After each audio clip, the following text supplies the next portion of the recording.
Okay. Okay, so we are back. This is Michelle, Lone Star Left. We have a couple more candidates with us today. We're going to talk about some really important stuff. So you guys stick around. If you guys want, I would like to do like maybe a 5-minute information about you and the seat you're in or that you're running for. Let's go ahead and start with you, Diane. Oh, thank you so much, Michelle. Well, Diane Simons, I'm running for Texas House District 97, which represents Benbrook, Crowley, White Settlement, Southwest Fort Worth, and TCU area. Of course, it only has 195,000 residents like the others, so no biggie there. But, one thing that I can say and that I'm excited about saying is that I've lived in every section of my district at some time in my adult life. You know, uh, I think that really puts me ahead of anybody else because I know what all the areas need, uh, and all the areas are great, but they are so different. I mean, we are definitely diversified here in District 97.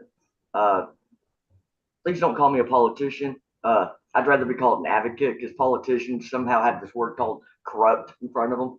Sorry, Mr. Johnson. It's not the case here. I know exactly, but and that's why I believe that most things should be voted on at the polls by the people because it would keep organizations like the NRA from actually having buying their vote from somebody in legislation. And and I can tell you one thing: the way things have been handed down to us, well, it would not have been the case if it was actually voted on at the polls, like abortion, gun rights. There's so many things actually there. Uh, but I'm a person that understands struggles. I understand what it's like to be a woman. I understand what it's like to be a lesbian. I know what it's like to be overweight. I know what it's like to be disabled and have people look down on me. They don't care about who I am personally, but they just think, oh, this is who this person is. No, it's not. I'm Diane, and I'm a great person, and I understand what people go through, even though I may not understand what they go through. I know what it's like having to make a choice. Do I put food on the table tonight, or do I just eat a couple little small little snacks and hopefully that gets me by for the week? When I can go in the grocery store and go, oh my god, that steak! Oh my god, that's like 2 weeks worth of food, and that's only one steak. There's no salad to go with it, no fruits, no vegetables, nothing else that we need to have. When it comes to, okay, do I pay this bill or do I need to get my medication? These are everyday struggles that people in my district and all of Texas actually face, right? And that's why I decided I have to, I have to do everything I can, and this is it. I want to be your advocate. I want to partner with Mr. Johnson. I want to get my voice out. I want to work with people, and I understand, I care, and that's what we need. That is Yes. what we need at this point. And Yes. I'm ready to jump in and fight the good fight. Great, great. I love it. Okay, so next we have State Senator Nathan Johnson, who is running for reelection in Senate District 16, that's in Dallas County, and he does have a primary opponent. So, Nathan, if you want to just take a couple minutes to tell us a little bit more about who you are and why you're in this race. Well, thanks for the opportunity, Michelle.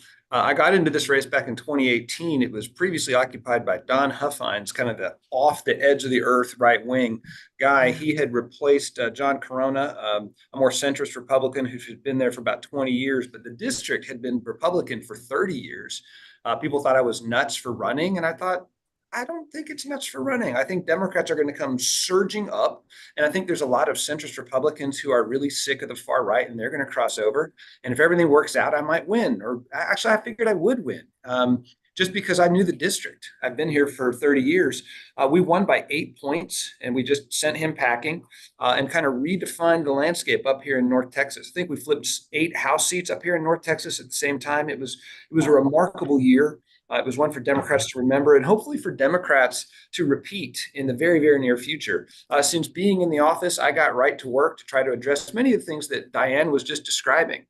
We are a state of contradictions. We have vast wealth and vast opportunity, and 14% of the people living in poverty, and 5 million people without health insurance. So, how do we address these contradictions of the state of Texas? And so I began looking at what are the things we're failing to do, where are the opportunities, and let's take a few examples of areas where I've led healthcare and infrastructure. I started back in 2017 talking about Medicaid expansion. I've been the state's most fierce advocate for Medicaid expansion. We still haven't passed it, much to my chagrin, but really to the chagrin of the million and a half people who could be insured. But we have taken it successfully from being something that people were afraid to talk about to being on the front page of just about every newspaper in the state. We have a majority of Texans in support of Medicaid expansion, a super majority of Texans, including a slight majority of Republicans, and yet we still can't do it. So when I'm at work down there, I am not content to lose, and I'm going to keep fighting that fight. But in the meantime, what else can we do? We got some numbers about 11 days ago. I was so pleased. I passed a bill 2 sessions ago where we kind of frankly, we fixed Obamacare here in Texas, but I didn't call it that because I had to pass it. We did pass it out of both houses. We got numbers back a few days ago. It looks like we got 350,000 low-income working Texans health insurance for the first time. So, I really like some of the things Diane was identifying because I think there are things neglecting. People cannot participate in society if they don't have health care, if they don't have a good education, if they don't have stable electricity. One of the other areas I've spent a ton of time is in fixing the grid. I've been called the Democrats' top voice on fixing the grid. Texas could have a fantastic energy future, but it's got to be affordable. You talk about people choosing between paying healthcare bills, paying for food, or paying their electric bill, or paying their rent. I am trying to make our electricity good enough that it is affordable, it is sustainable, and that it doesn't choke us to death with carbon monoxide. So all of that is very complex. I love the work. We've been very successful. I've got a great team. We've passed 100 bills in 3 sessions. We passed 47 of them just last session, and they range from small bills like infant hearing screening, where we think maybe 300 or 400 babies every year won't go deaf now because of a bill we passed, all the way up to a statewide backup power system that I devised in working with some national energy experts. We got that through the Senate. We got it into the House. They put it into a Republican bill, but it's mine verbatim. And we got $2 billion to build these backup systems. Why is that important to people of the district? Because in Balch Springs or other areas of the district where you don't have ready access to backup power systems, you might not have water for 4 days. So it's going to allow water, clean water, law enforcement, nursing homes, emergency shelters to be functioning. It is an endless list of demands here in Texas. People have needs. I work very, very hard to get them, and there's nothing I would rather do than continue to deliver those kinds of successes while continuing to fight back against the Republican expansive backwards cultural agenda. And we can do both at the same time. That is the approach I take. That's what I plan to continue doing. Okay. And I love it. And so we do have a latecomer. Lee, are you there? Maybe. Yes, I am. Sorry to find the mute Okay. button. Yes, how is Okay. everyone? Good, good. Okay, go ahead and turn on the camera. Okay, so we're just getting started. We're just doing introductions. So if you want to take a couple minutes to introduce yourself, talk about what seat you're running for, and then we'll get into the discussion after that. So go ahead. Sure. I'm Lee Bossinger. I'm running for Texas CD 23 House of Representatives, and it's the big district you kind of see behind me. Imagine it backwards. I don't know why Zoom flips it, but so it reaches all the way from Bexar County to El Paso County, and from the New Mexico border all the way down to the Rio Grande in the Mexico border. So it's a huge district. I'm a veteran, right, and I'm a chemical engineer, not a career politician, and so I want to get in and do some good, right. Some of my big passions, I guess, are healthcare reform. I'm pro-choice, what they're doing to women, what they're doing to trans folks, what they're doing along those lines, I think is inexcusable. I mean, completely inexcusable. I'm also for gun reform. My wife and two of my daughters, one of my son-in-laws are all teachers, and it's very taxing on them and taxing on myself as well to have to worry about, are they going to be in a war zone today, right? Are they somebody going to bring a gun to school today? And so I want to see gun reform, because you look at this report that came out of Uvalde, and the cops were afraid to enter the space because they were afraid to enter an enclosed space against that kind of firepower. And I don't blame them, but at the same time, it reeks of fear from the politicians that people are going to see through all these, guns for everyone everywhere policies, right? And that's why it took almost 2 years to get any kind of report out of them, and even still, they're not taking any action. Yeah. And so my main motivation is to get into Congress and, I don't know, shake the tree and see what falls out, because I want to get in and make a difference. I want to get in and solve some of these problems we all see, right, in ways that haven't been tried before. Because like I said, I'll take a different approach because I'm an engineer, right? I'm going to take that problem solving engineering approach rather than the I just want to make it to the next term approach. Right?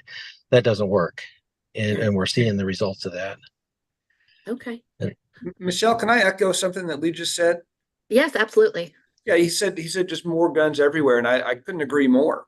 The Senate Democrats had a press conference on some gun legislation because we couldn't even get hearings on our gun bills, and I said just that. There seems to be this idea on the Republican side anyway that if we just have more guns in more hands in more places, we will arm ourselves out of this problem, and that's Right. crazy.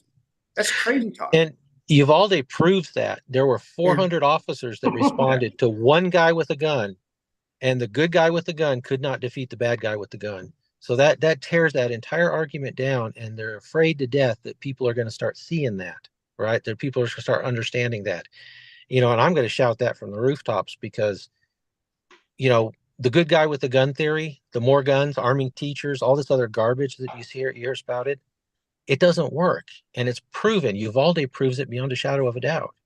With the kind of firepower that one 18-year-old can go to the store and buy legally, right? And then go down the street to the school and cause that kind of carnage and havoc and heartache, right? That, he went in and killed a bunch of babies, right? First graders, right? It's outrageous that could be allowed to happen, So yeah, more guns everywhere. Everybody has guns. Doesn't work. And it's proven beyond a shadow of a doubt with Uvalde. Yeah. I absolutely agree. And I think it's interesting because in Texas 23 and the district that you're running for, so there are other Republicans running against the incumbent. One of those Republicans is named the AK guy. And so he's like a manufacturer of AKs and I don't know, big guns. But it's ridiculous, because he's on the internet doing reenactments of shooting Martin Luther King, which is crazy, and I've talked about it on my blog. But yeah, it just shows that just the stark difference between Republicans and Democrats and where we are in this country. And you're in a district that is on the border. There's a lot of stuff going on with the border, and I think that you offer a unique perspective, because you're near the border.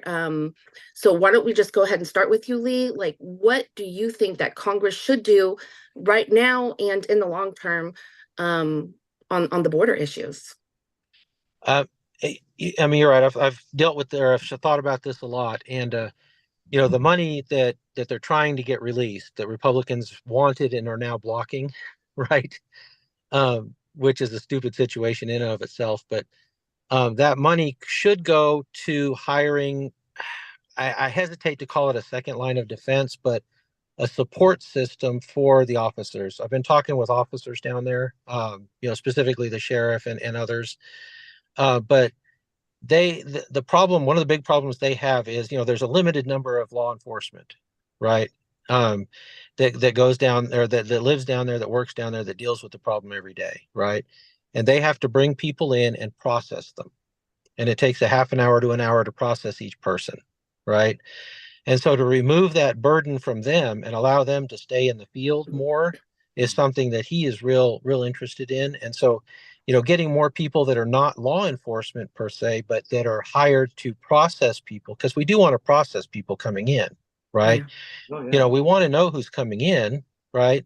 Just like we did with Ellis Island, just like we did, with countless other places, countless other ports of entry.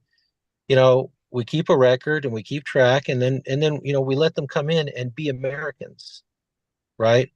And so long term, we need to we need to streamline the path to citizenship, and that will create less of a bottleneck there at the port of entry, right? Short term, we need to get more people involved in screening and processing and moving them through the bottleneck, right? And keeping law enforcement out doing what they need to be doing, right? And so, that's a very simplistic way of putting it, but we've only got a short amount of time, so I don't want to take up all the time. I could talk about this a lot. Okay. But yeah, so that's what I would say, getting people involved in, behind the scenes processing and, the day-to-day stuff that frees up law enforcement to do their job. And then long term, pushing through some serious reform on the immigration laws, because in this bill that's going through, that this bipartisan bill we keep hearing about that may or may not make it past the floor. One of the things they say is putting more roadblocks towards citizenship. We don't need that. We need less roadblocks, because we want them to come in and be citizens, become part of the tax base, become contributors into America, right? And be welcomed to do that, rather than making it more expensive and making it more bureaucratic and making it, and so those are the two steps, the short term and the long term, I think. Okay. And so Nathan, let's go to you on this, because you have been on the front lines. You have experienced it firsthand. You know what the Republicans have been doing for the last couple years. And you know how much money we spent. Operation Yeah. Lone Star has cost us like over 12 billion at That's this about point. 12, maybe $13 billion. Yeah. It's insanity.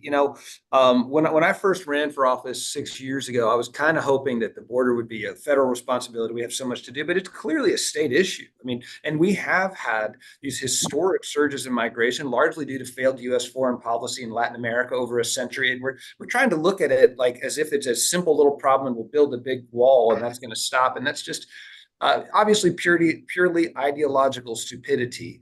And yet we're dumping money into it. I've been a harsh critic of the governor and all of those policies, and my colleagues, Republican colleagues in the Senate. I remember the first time they took, initially we had allocated in the 87th session, so 2 sessions ago, $1 billion for the budget. Now, for the border budget, we used to do about 225 million about 10 years ago. So it quadrupled, and that was what we approved of.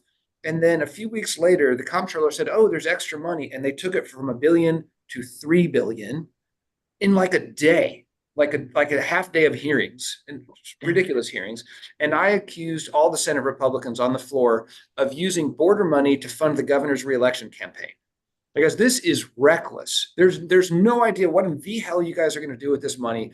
This is political blood money.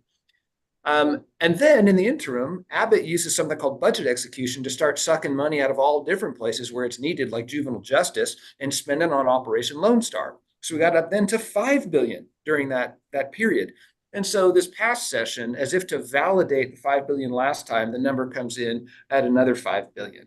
And I was harshly critical of that. And then, oh my God, in the special sessions, they added another $1.5 billion for wall money. It's like pure political contributions, because the efficacy and articles, publications from the New York Times to the Atlantic to the Wall Street Journal and others have said Texas is wasting money. This has not been an effective program. Whatever your views on immigration and the border, what we're doing isn't working.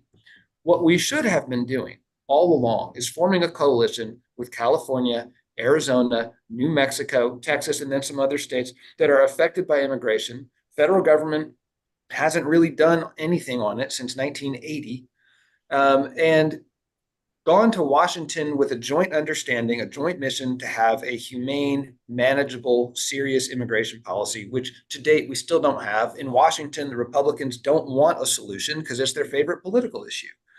Now, as for, I want to say that what Lee was saying makes a whole lot of sense. When I was a young lawyer, I did some pro bono asylum work for people from Burundi and several from Mexico, Guatemala, and Honduras under the Violence Against Women Act, Special Immigrant Juvenile Status, and just straight up asylum. And those cases, we won them. They took years.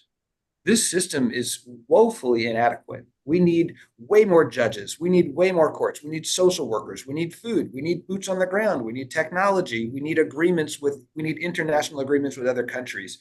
And until we take care of this stuff, it will continue to be political bullshit that's used by one party against the other. And who's caught in the middle? The migrants, the communities, and our money. It's doing no good for anybody. Yeah, I agree. Yeah, definitely. And if I could add, one of the things I keep hearing from, we were talking about money. One of the things I keep hearing from the actual people doing the work is they're not getting the money. It's getting held up in between for some reason and just disappearing, right? Who knows where? So they're not getting the supplies they need. They're not getting the support they need. And the other thing is, we've got to quit thinking about this as an immigration issue and start approaching it more as a people issue, because they're people coming across. And if we could do things like, we're getting a surges because we don't have visa agreements. We don't have, country of origin agreements with a lot of the countries that these people are coming from. And so getting those agreements in place and, in the country of origin, and then having provision, being able to plan when they come up rather than just, forcing them to walk up the whole way or drive up the whole way, would go a long way towards reducing those surges and helping, and not only that, but limiting suffering, because we can control and manage who's coming in and when, if we know ahead of time, from the start where they're coming from and when they're coming. And so I think those are some easy things that we could, but it takes legislation, right? And that legislation isn't in place right now. It takes international agreements, and they're not there right now. And that's, to me, that's where, you can't just throw money at this problem, right? Yeah. You have to talk to people. Right? Right. I think it's so great. We're spending, $13 billion so far. And in all reality, when you're looking at this, what have we accomplished? A wall that can be, cut down, broken through, dug under, jumped over, everything. And all they're doing when they're crossing, they're just touching the United States soil. They're not running. They're just waiting for it to have a better chance, Yeah. And then we're sitting there making it out to the rest of the country. Oh, but we're having to ship everybody to all these Democratic sanctuary cities. And it's like, but we're having to pay an exorbitant amount to actually send them places that we tell them is going to have housing and it's going to have jobs ready for them. And they're going to have all this new life. Oh, wait, but they're leaving their bags there at the border wall. They're not even get to go take it with them when they're processing. So they're leaving everything behind, because it's like they're being arrested. So they can't take anything that's in that bag. And it's not like Chicago's like warm and sunny, and you're wearing your shorts or, you have very little. You don't have formula for your babies. You don't have the blankets. You don't have, just regular necessities, your toothbrush, toothpaste, little things that, a lot of us, forget about. Those little things, maybe a picture of our loved ones left behind, Yeah. They're taking a chance. They don't know the language, Mhm. They've been on a journey, someone for 1,500 miles for months and months and months. It makes me think about Miss Opal Lee. Okay. Now, if she would have started walking from Fort Worth to DC, okay, look, about the same mileage, right? It's a lot. And, but she didn't have to carry babies. She didn't have to carry all of her possessions with her. She didn't have to do all that. But you know what? Sometimes things are worth the fight. And Miss Opal would have walked the world to make freedom the way it is, and for everybody to know what Juneteenth really is and the celebration of it. So I have to think about her journey, and when I try to put it across, and you know what, if she would have had to go across a border wall, she would have went across the border wall, you know. Yeah. And I don't think that that's any different because, you know, they're looking for freedom too. That's all they Absolutely. want is freedom. You know, things I've thought about, you know, is yeah, why don't, you know, the states on the border, you know, and the government. So we have all the governors there and we have our federal government. Oh, wait, that'd be communication and partnering together, but that's something we're going to have to do, period. There's no ifs, ands, or buts about it. The So, hate that we have, yes. Diane, so what do you think that the Texas House should do in regards to Operation Lone Star? You know, unfortunately, Abbott will just keep sending us back to special session, I'm pretty sure, until he gets what he wants. And it doesn't matter who has the minority or the majority party, it's what he wants. That's what makes it really hard. And I'm glad that Joe Biden has stepped up and, you know, the Supreme Court's actually sided with this because, I mean, you know, if he got his wish, we would succeed, and then we'd have border walls all the way around us. I'd get out beforehand. I just want to let you know that. But I could not be tracked with him. But you know, I don't understand why. And I know I'm thinking of it like a normal person, right? And it's shouldn't we be helping Mexico on their side at Central America, right? Yeah. And then again on their side at the U.S. border. They could help us process. We could do a fast track on the people like that have experience in agriculture or nursing or teaching or doctors and things that we actually need. You know, why are we having to sit there and people are having to do this when we need them? We need these people. I mean, they do jobs, first of all, that most people will not want to take their Louis Vuitton and go do farm work. I'm sorry, they're not going to do that. You know, my God, they're going to mess up their nails or something. Okay, my hands are dirty. Okay, I do things my own. I can't afford to do that. You know, that lifestyle. But I think that we got to work together as a federal government, as our states, as for our districts. I mean, yeah, we understand. I mean, you're saying we just spent all this money, but people, what are they really bitching about? Because they're coming over here and they want everything for free. They want free homes, they want free electric, free food, free healthcare. Okay, the rest of us would like it too, but the deal is, we just spent $13 billion that could have already went for all that. Yeah. So where are our funds going? And I think that's a great point, and you made another good point. You know, especially where the money goes, and it makes me think about the amount of disinformation that we're battling with over the border and over the immigration issue. And I want to go back to Nathan for this one, because last year both the House and the Senate had hearings regarding Colony Ridge. They determined that it was all based on nonsense. It was based on Republican lies, conspiracy theories. Yet the Republicans allocated some of that border money for DPS presence in Colony Ridge. And so I think that what we see a lot of times is Republicans are legislating through conspiracy theories. Totally. And yeah, so I want to get your thoughts Twitter. on that. Yeah. Yeah, that the Colony Ridge example is just classic, right? The governor tweets something about Colony Ridge. Basically, a bunch of Hispanics are going there, so there must be some sort of conspiracy, and they attacked them. It was just awful. What was interesting is one of the most effective voices against that nonsense was the Republican senator from that district, Robert Nichols.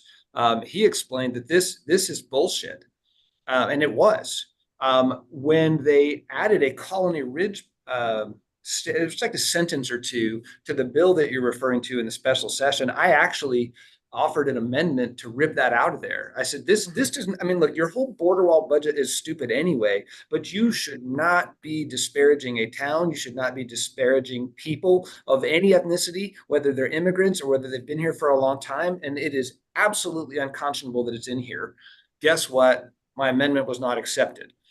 So they still, I think they made it a little less bad, but it was absolutely playing to a false narrative that victimizes, in this case, Hispanics, and it was egregious, and it wasn't roundly liked by Republicans either. But it had political strategy, so it went in there. And we do have a lot of stuff that's built around, I think, just nonsensical ideas.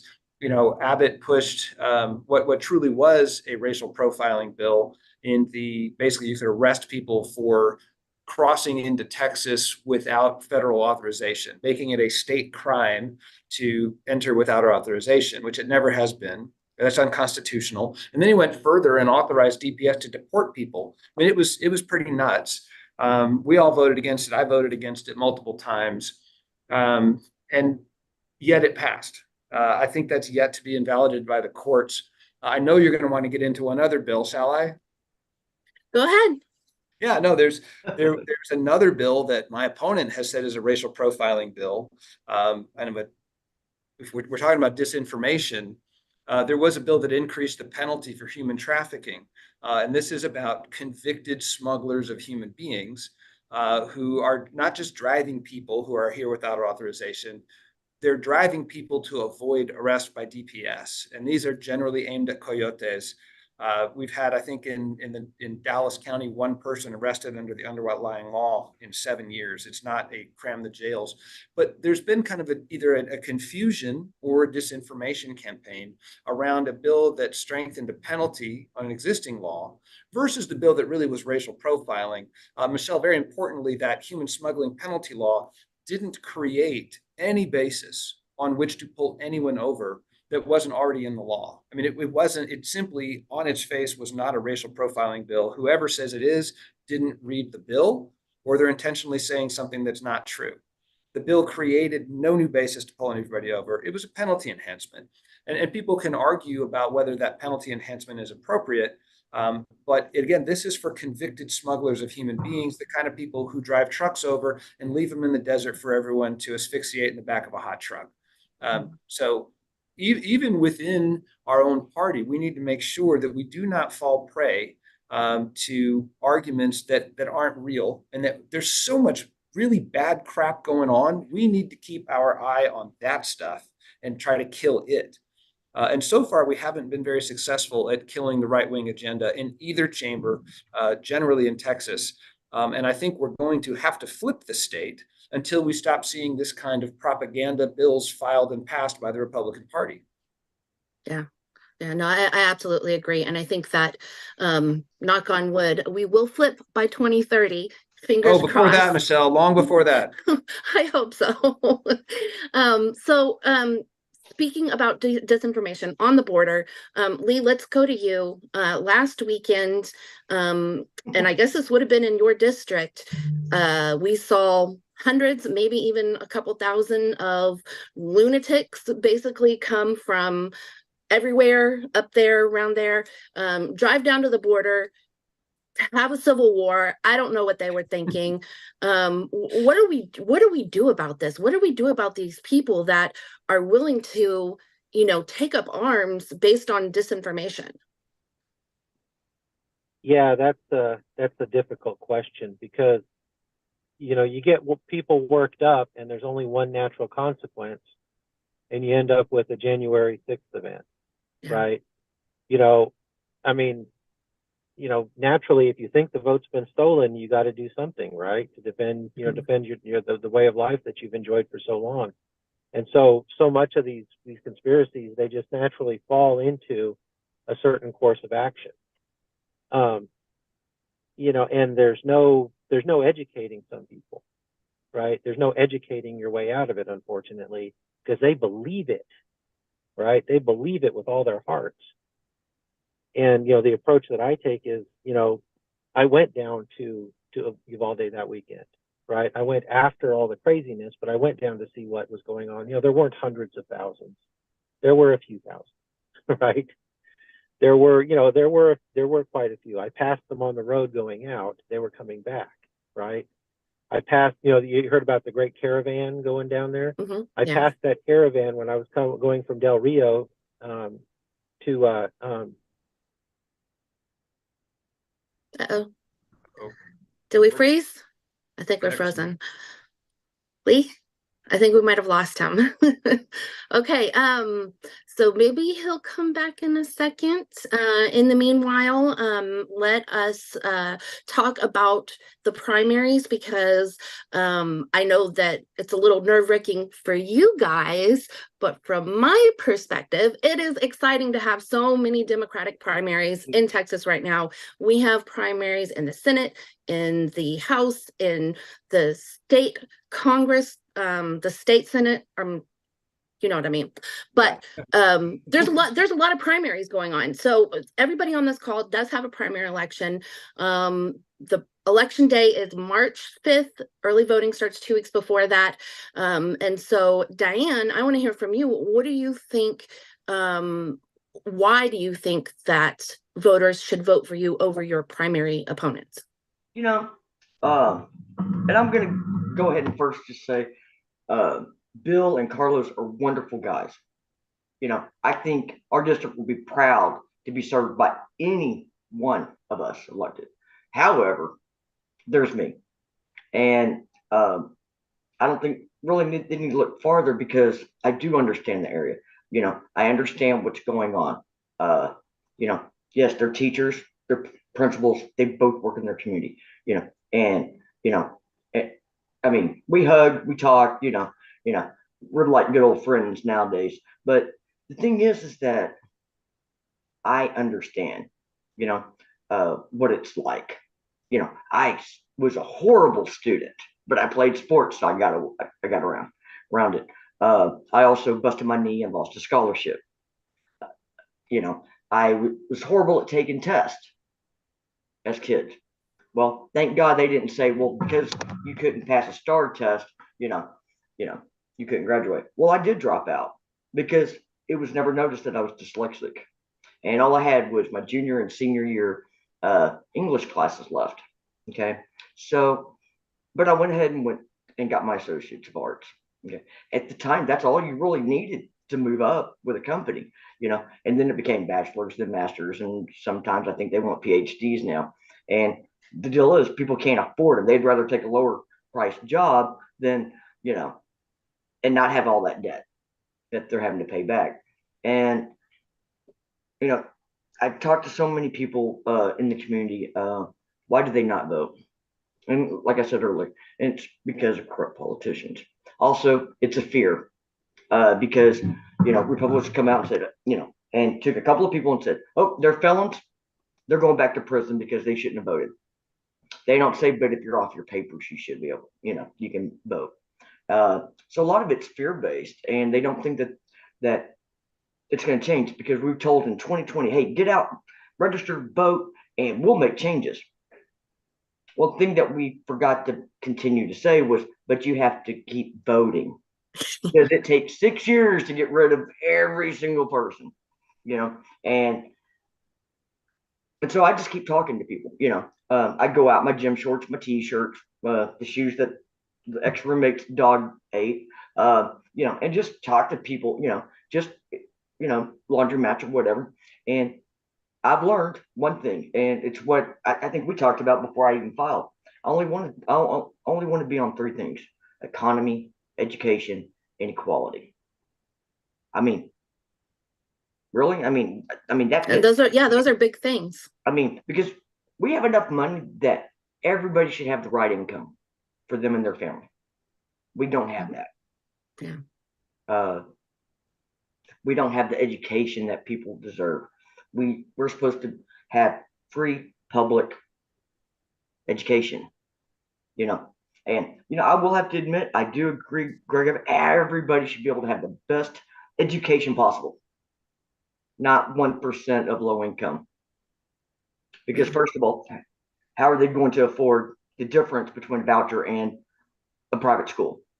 How are they going to get their free lunch that 57% of all public school students receive because of low income? How are they going to get there?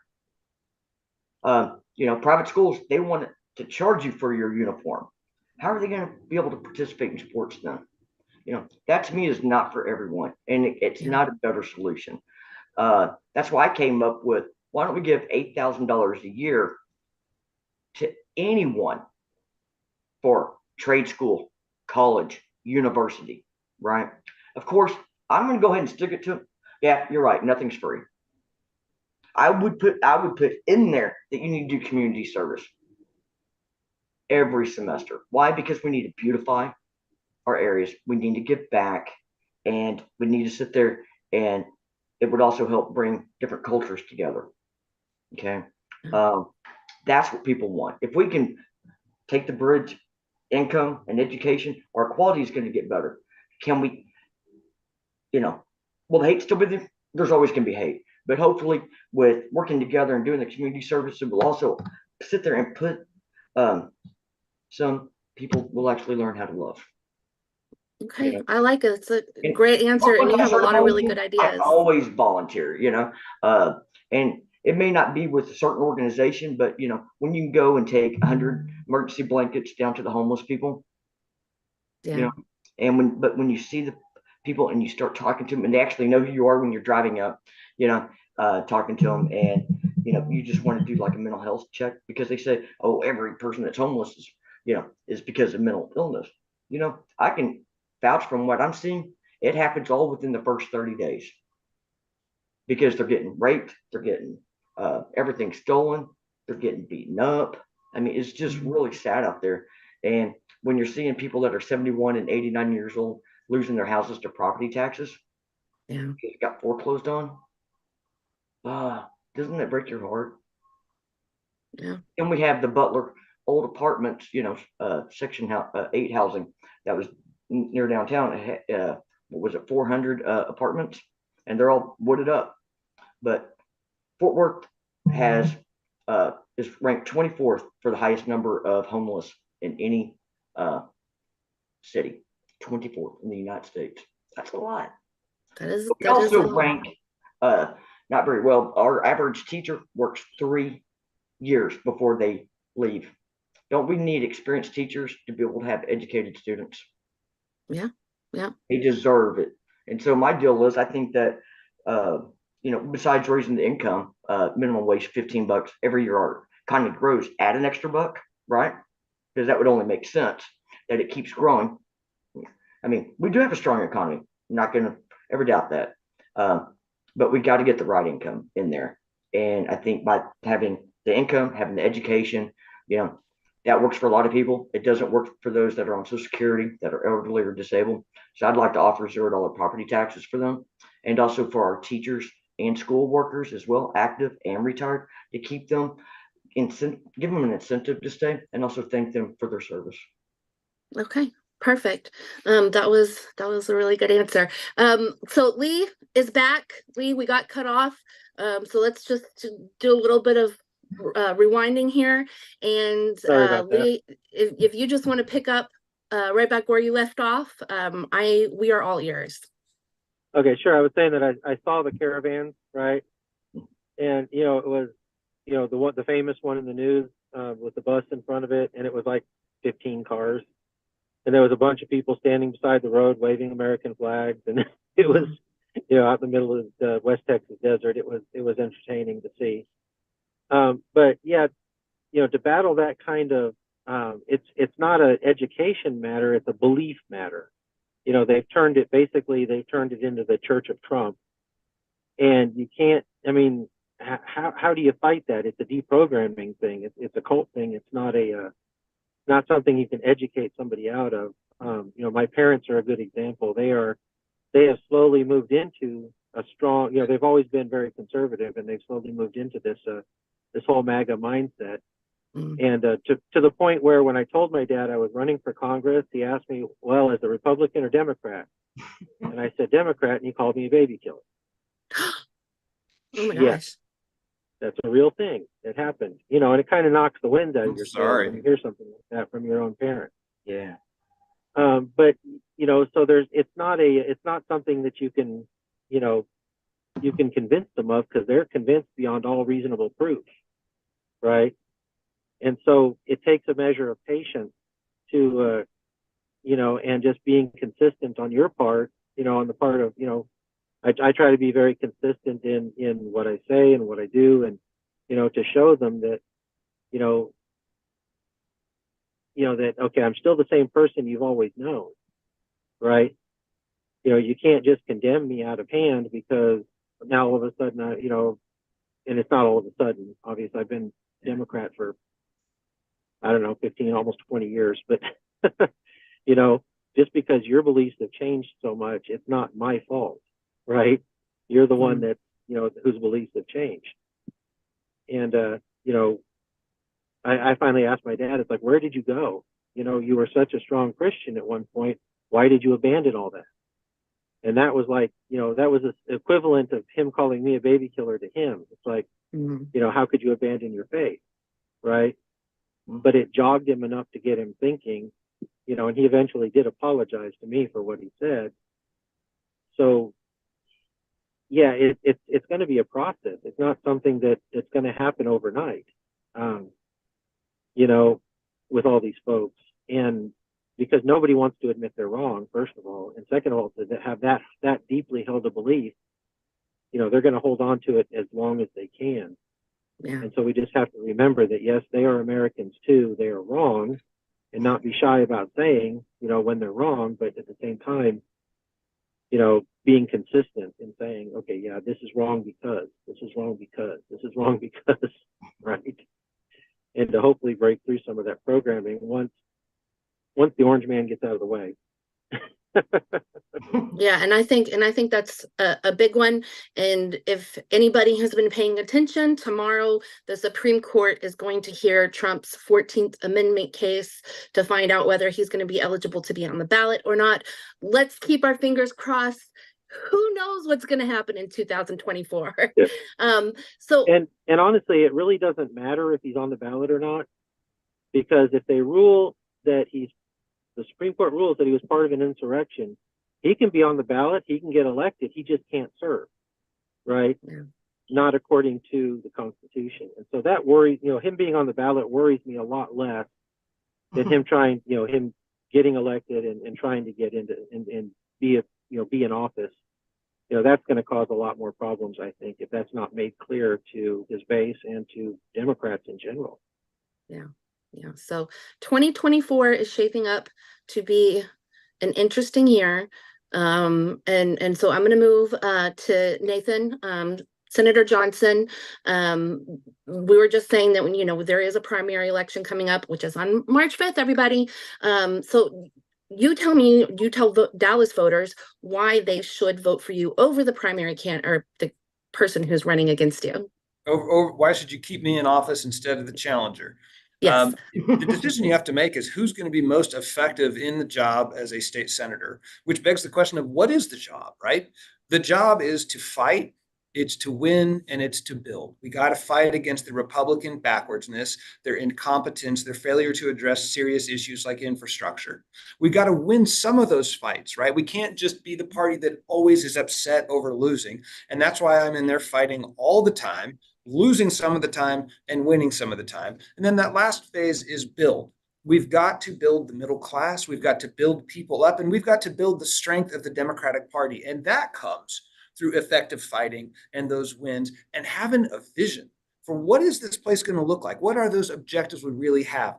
How are people going to see who's the better fighter, who's more likely to win, who's more likely to help us build as a party and as a people? Look at our records. I've been in office for 3 sessions. She's been in for 4 sessions. I've passed, just last session, I passed 3 times as many bills as she filed. Some of them are hugely significant, like a $2 billion backup power system. Some of them are hugely significant just for a couple of people, like Alzheimer's treatment and supportive palliative care and infant hearing screening. All this stuff really matters. If you're talking about bills we passed, I've got the 350,000 people health insurance. I got the first ever state tax incentives to bring jobs to minority opportunity districts. The people of Senate District 16 need that. They need healthcare. They need education. I filed a whole suite of education bills last session, 7 of them, bringing funding up, bringing teacher pay higher, bringing more respect to teachers through paid parental leave and free pre-K for teachers because we've got to recruit them. Indexing the cost to inflation, P-TECH in schools. This whole vision is all those kinds of things are absent from her record. Credit to my opponent. She has a really strong record on some issues, domestic violence, several women's issues. She's done good work there. If you move out to that, to the other 90% of what we need to be doing, if we're talking about electricity or water or healthcare or education or economic opportunity, those are places where I've passed dozens and dozens of bills, where I've been involved in the fight. I've killed bills that no one ever sees because you don't get to see it in the Senate. In the House, you're at the back mic and yelling, and the press is there. And in the Senate, I walk up to a senator and say, I'm going to kill your bill in 5 minutes if you don't take my amendment. And they say, you can't do that. And we go visit the parliamentarian, and the parliamentarian says, yes, you can. And the bill is dead. And no one ever hears it. But you know what? That's part of the effective fighting, because that same senator we didn't get into a fight on the floor. It makes it easier for me to work with her or him later. So there's a skill to legislating. And it's not just talking to be on Twitter. It is actually getting in there, forming the alliances, knowing when to throw the punch, knowing when to lend a hand so you can move stuff along. There's a lot of unseen stuff that happens too in the work that we actually get done or that we fund, whether you're killing or not killing a bill. Let's take energy for an example. Again, a space where my opponent has done, I think, a total of nothing. There was a bill that was pretty good. It was going to strengthen up how we interconnect various generation facilities, including renewables, including thermal generation.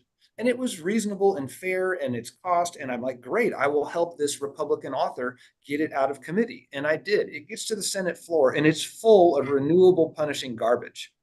And I went up and I said, what are you doing, man? I helped you get this out of committee. This is terrible. And he says, the pressures got to him and he put this shit on there. And I said, look, I can't stop it in the Senate. It's going to go down. I'm going to go tell all the Democrats to vote against it because it punishes renewables. And you're going to win 19-12, like often happens there. But guess what? I got friends in the House and they're Democrats and they're Republicans. And this thing's not going to make it.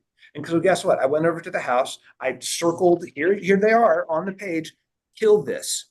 They killed it. The bill did come back without the garbage that I identified over there in the Senate.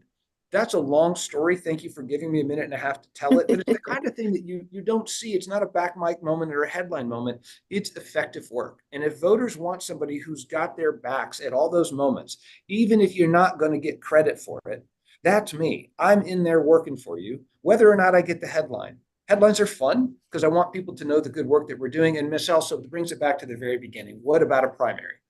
You know, they're exhausting.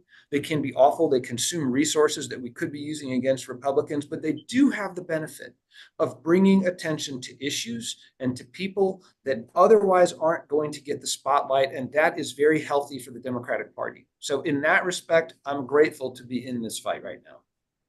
Okay, I love it. Okay, and Lee, same question to you. Why should voters vote for you over your primary opponent? Well, the biggest thing for me is I have something to say. My primary opponent goes to great lengths to avoid any controversy, any issues. I'll just come out and say it. I want gun control. I want pro-choice legislation. I want, many things that people will shy away from.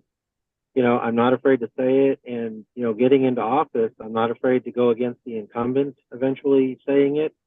And getting into Congress, I'm not afraid to stand up and say, look, we need to do the right thing here, right? We need to give voters what they're asking for, not what we want them to have.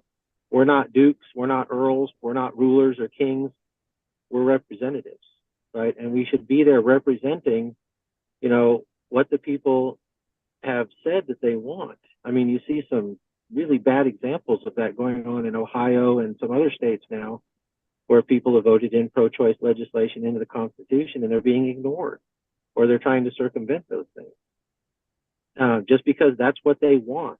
And that's not what the people have said they wanted, right?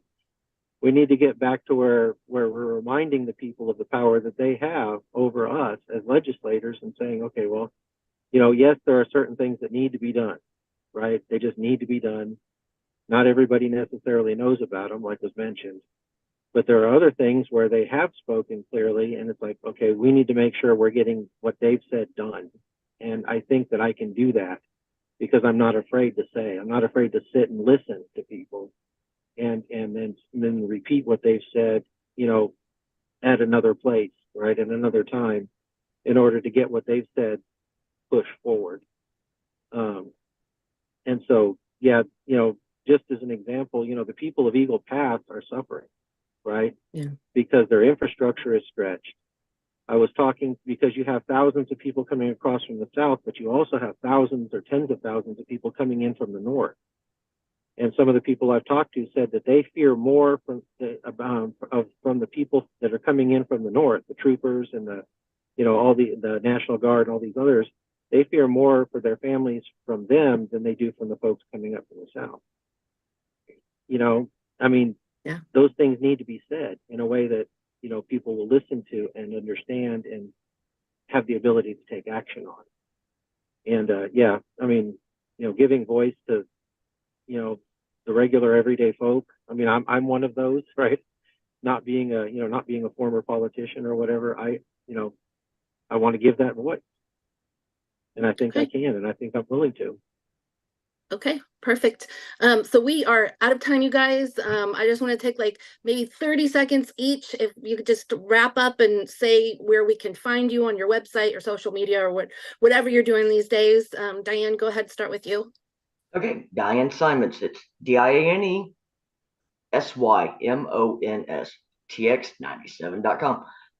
Maybe if this doesn't work, I'll try a DJ, but so just joking. No, because I'd be I'd be loud, and I just want people to know. I think we can attest I'm not going to stop. I'm just not going to stop talking. I'm not going to stop advocating, no matter what, because you need me, and I want to represent you. I don't want to ever let you down. And I will do anything in my power. And that's all I can say. Get out and vote. 97, they're saying can't be flipped this time. Get rid of Craig Goldman. Don't let him go in the U.S. House either. Okay, perfect. Nathan? Thank you, Michelle. Nathan and nathanfortexas.com. We've gone through a whole lot of things, but if you really want to know more about what I do and you want to look at some traditional democratic values like equality and abortion and voting rights and affordable housing, please note that I've filed 4 bills to restore abortion rights, that I filed 8 bills for equality rights. I filed multiple voting bills, and I'm the only person in the race and maybe in the legislature recently to pass anything on affordable housing. My opponent has a 0, 0, 0, and 0 on those issues. So if you want to learn more about my campaign, please go to nathanfortexas.com. Email me directly at nathan@nathanfortexas. And Michelle, thank you for producing this show and bringing people into the discussion, because we have got to enlighten this state and move it forward. Yes, I agree. And Lee, your turn. I want to start by saying thank you also. I really appreciate the opportunity. You can find me at LeeTX23. It's LeeTX23.us. And so that's my website. Please visit. See the little guy there. But yeah, that's my website. You can go see more about what I'm talking about. There's a few other issues that we didn't discuss today that I feel strongly about. And don't be shy about my email's there. Don't be shy about sending emails or whatever with the issues that you care about. Politicians should be there to listen, right? First and foremost, we should be representing, we should be listening. And so please, visit the website, see what I'm about, and get involved, vote, and get out and vote. Yes, absolutely. So March 5th, everybody, is the day of the primary election. It is Super Tuesday. So you have to be a super voter and vote March 5th or vote early in the 2 weeks before that. So February 20th, early vote. February 20th. I know it's like 2 weeks. I'm bad with dates. Okay, so February 20th, early voting starts. March 5th is election day. Get out and vote. You guys